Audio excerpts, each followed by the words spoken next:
So next, the assessment of the axilla. So first is to inspect the axilla for the presence of mass and lesions. So upon inspection, I observed that the axilla is free from any lesions and masses. So next is to palpate.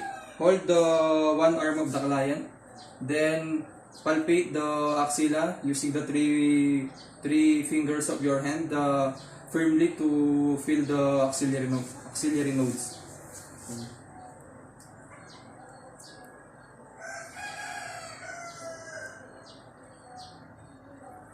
So next is to palpate high downwards to feel the central nodules, then posteriorly down posteriorly to feel the axillary nodes. So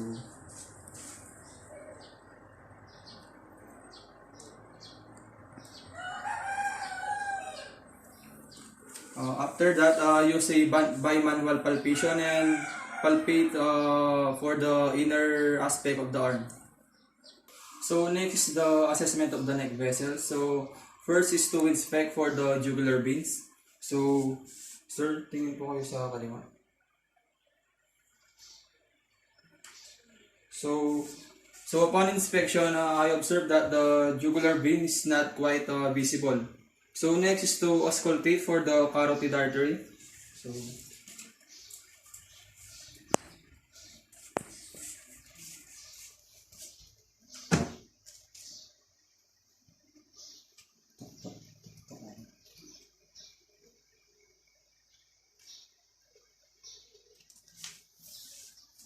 then after auscultation the carotid artery, palpate the carotid artery. So yung malalim sir. Yung malalim. So upon auscultation and percussion, there is no squeezing or crackle sounds that are heard on around the carotid artery. So next is the assessment of the heart. So first is to inspect for visible pulsation. Then after inspection, palpate for the apical size for its size and duration. Then palpate for the apical pulse for strength and duration, and palpate for any abnormal pulsation around the apical, left sternal border, and the base of the heart. So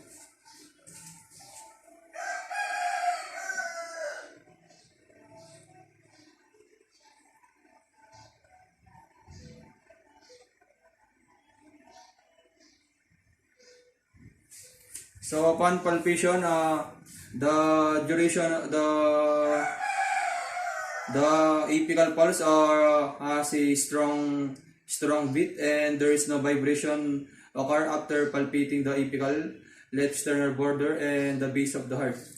So next is the auscultation of the heart. So auscultate for the rate and rhythm of the heart.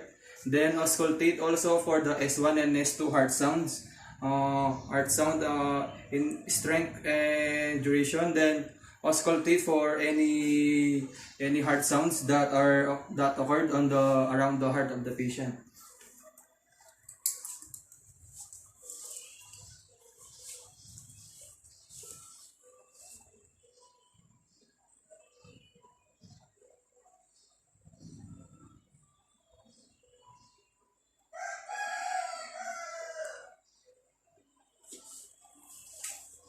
So upon auscultation, there is a strong pulsation that are heard around the area of the heart, and there are no other heart sounds that occur like a murmur or squeezing sounds occur in the heart. This is the assessment of the arm. So first is to inspect bilaterally the size and presence of edema and venous end. Then inspect bilaterally for skin color, fingertips and clubbing. Palpate the fingers, hands, and arm for temperature. Determine the capillary refill time. Then palpate the radial, ulnar, brachial, and brachial pulse. Then perform the Allen's test by occluding the radial and ulnar and arteries and observing palmar failure. So inspect for the bilateral for any edema. So upon inspection, I observed that there is no edema presence in the arm of the patient. Then is to palpate the inspect first for the color of the arm. So the skin color of the arm is fair in color and smooth to touch. Then palpate for the temperature and the capillary refill time of the arm of the patient. So when palpating, you always use the dorsal part of the hand. So upon palpation, the temperature of the patient is warm to touch. Then upon pinching the fingernails of the patient, it will go back. It will go back to normal in 4 seconds. So next is the assessment of the legs. So in assessment of the legs, inspect bilaterally the skin color of the patient. So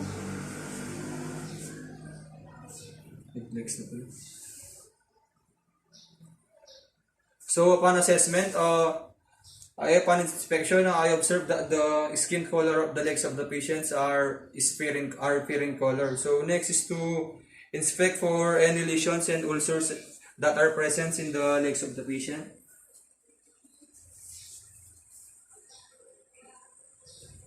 So upon inspection, there is no ulcers and there are no ulcers and masses present in the legs of the patient. Next is lastly is the palpation of the legs. So first is to palpate the temperature of the legs using the dorsal part of the hand.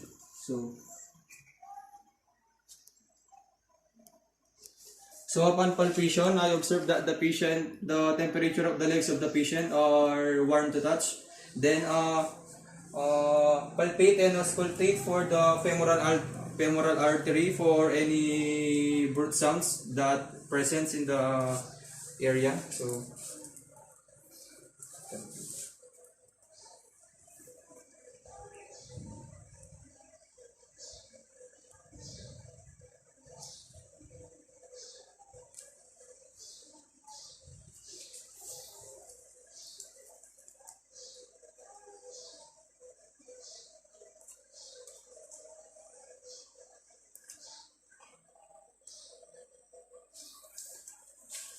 So upon palpation and auscultation, there is no presence of any other birth sounds occur in the femoral artery. So next is to palpate and auscultate for the popliteal artery.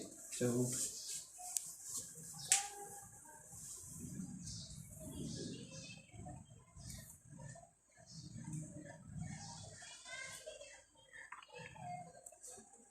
after palpation is you auscultate.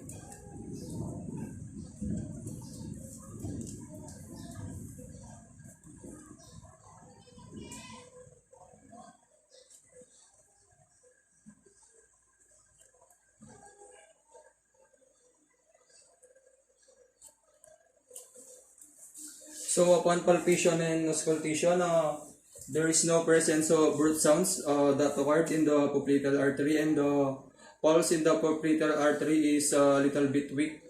So next is to inspect for the varicosities and thrombopilitis of the patient. So may I ask you to stand? So inspect for any varicosities and thrombopilitis of the patient upon standing. Thank you, sir. So upon inspection, there is no varicosities and any thrombopilitis present upon standing. So lastly is to perform the position change test. So I will just raise the feet of the patient 12 inches. Yeah.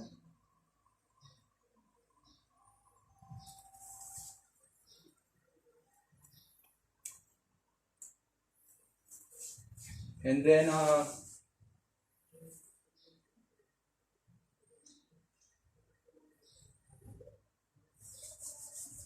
so that's it. I hope you learned something on the demonstration video, and thank you.